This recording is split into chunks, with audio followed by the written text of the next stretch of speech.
So, ganito mga sasakyan na naka-park. So, kagabi merong snowstorm.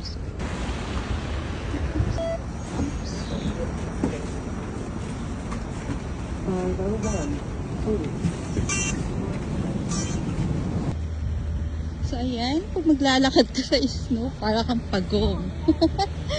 Diba? Ang hirap. So, yun. Tinutulak na yung sasakyan.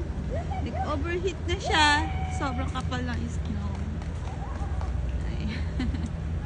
So, ayan ang mga moment pagkatapos ng snowstorm. At nahirap ako maglakad. Umapa. Kasi lumulog. Buti pa yung aso hindi nilalamig.